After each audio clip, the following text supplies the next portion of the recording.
Πριν παρουσιάσω τον τρόπο βαθμολόγησης των γραπτών στις πανελλήνιες εξετάσεις, θα ήθελα να τονίσω πως με τα μέχρι στιγμής δεδομένα, η εισαγωγή σε μία σχολή πραγματοποιείται μόνο με τη βαθμολογία που θα συγκεντρώσει ένας μαθητής ή μία μαθήτρια από τις πανελλήνιες εξετάσεις.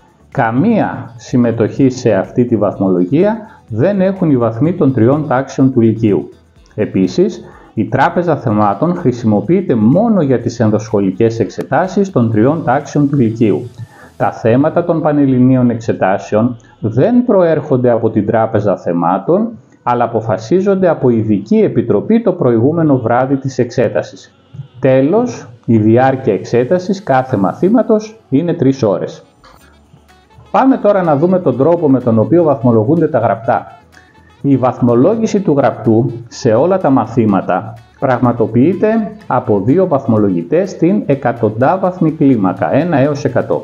Αν στη μεταξύ τους βαθμολογία δεν υπάρχει απόκλιση μεγαλύτερη των 12 μονάδων, τότε η βαθμολογία στο συγκεκριμένο μάθημα προκύπτει από τον μέσο όρο των 2 βαθμολογιών.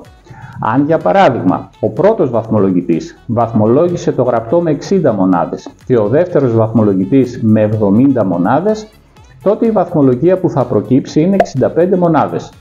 Αν όμως στη μεταξύ τους βαθμολογία υπάρχει απόκλιση μεγαλύτερη των 12 μονάδων, τότε το γραπτό βαθμολογείται και από τρίτο βαθμολογητή, ενώ ο τελικός βαθμός προκύπτει πάντα από τον μέσο όρο των 2 υψηλότερων βαθμών. Αν για παράδειγμα ο πρώτος βαθμολογητής βαθμολόγησε το γραπτό με 50 μονάδες και ο δεύτερος βαθμολογητής με 64, το γραπτό βαθμολογείται όπως προαναφέραμε και από τρίτο βαθμολογητή. Αν αυτός βαθμολογήσει το γραπτό με 74 μονάδες, τότε ο μέσος όρος της βαθμολογίας θα προκύψει από τους βαθμούς του δεύτερου και του τρίτου βαθμολογητή.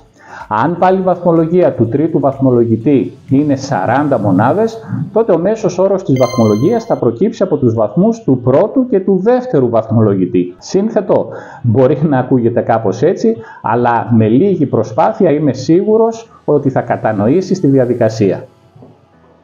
Η ανακοίνωση των αποτελεσμάτων τώρα πραγματοποιείται στα τέλη Ιουνίου, ενώ το πρώτο 15ήμερο του Ιουλίου πραγματοποιείται η συμπλήρωση των μηχανογραφικών δελτίων. Στα τέλη Ιουλίου ανακοινώνονται οι σχολές και οι βάσεις εισαγωγής. Πρέπει να γνωρίζεις ότι υπάρχει δυνατότητα να ξαναδεί κάποιος το γραπτό των πανελλαδικών, πληρώνοντας ωστόσο ένα ποσό από 50 έως 80 ευρώ ανάλογα με τα γραπτά που θέλει να δει. Για να γίνει αυτό χρειάζεται να υποβληθεί αίτηση στη Διεύθυνση Εκπαίδευσης που υπάγεται το σχολείο του υποψήφιου. Η διαδικασία των αιτήσεων γίνεται αποκλειστικά από 1η έως 30 Σεπτεμβρίου και τα γραπτά μπορεί κάποιος να τα δει κατά το διάστημα Οκτωβρίου, Νοεμβρίου έως και τον Δεκέμβριο. Επισημαίνουμε ότι δεν μπορεί κάποιος να δει το πρωτότυπο τετράδιο του γραπτού, αλλά φωτοτυπία αυτού. Τέλος, να τονίσουμε ότι σε καμία περίπτωση δεν μπορεί να πραγματοποιηθεί αλλαγή στη βαθμολογία του γραπτού.